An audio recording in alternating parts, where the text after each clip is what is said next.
My brother is Pascal C. Poolaw, and he served 27 years in the United States Army. In the Vietnam War, he was a first sergeant for his unit, which was C Company, Charlie Company, 26th Infantry, 1st Infantry Division. His unit, of course, flew. That's where they took him into battle, into areas of operation, was a Huey helicopter. So I'm sure he wrote it several times, more than several times.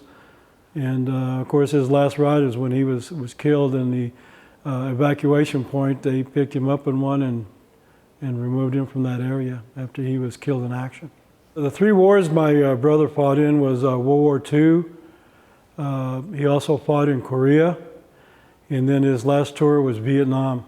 It has to do with how our culture is and how we respect our country, and that it's more or less an obligation that we should serve our country, and that's what he did for those number of years. He was awarded. He had a total of 42 accommodations and awards that were issued to him. He had 4 Bronze Stars and 4 Silver Stars. 3 Purple Hearts, and the Combat Infantry Badge that the Army gives, awards, and then numerous other meritorious citation and awards. His unit was in a search and destroy mission, and the operation was Shenandoah II. And there was a special forces camp in Sroc Rung. It had an airstrip where they would bring in the special forces and land, and they were getting hit night and day by the Viet Cong. And so they sent those units, his unit, and there was another, I think, another unit, Company D, and some other units that were with him that went to go search for the Viet Cong. And that's when he was there. And they didn't realize that when they went into that area and started searching in these rubber plantations in that area there, it's hills and jungles, the Viet Cong had the 324th VC Regiment there. There was 3 Viet Cong regiments. And I don't know if you know how many men are in a regiment. There's thousands and thousands of them. And so they had them outnumbered by a big shot.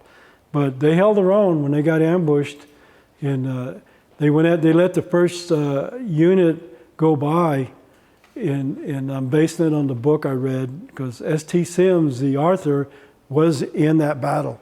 He was one of the soldiers in my brother's unit, and he wrote the book and the story, so that's firsthand from him.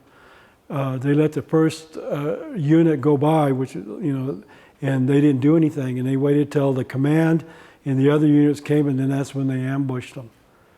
And then during that fight, I think 15 of our soldiers were killed, including my brother and the Lieutenant Colonel Stegall, and some of the other 15 soldiers that were with them.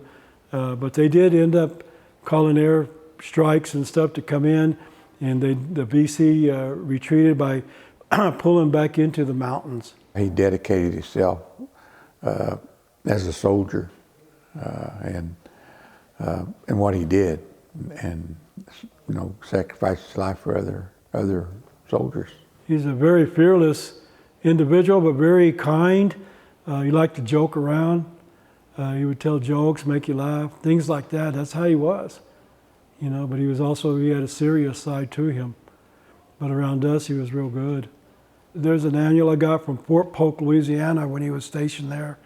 After my mom passed away, I got that book of his, and I looked through it, and you always see him in a leadership role. You always see him as a first sergeant, and you could see how he was the leader of his men.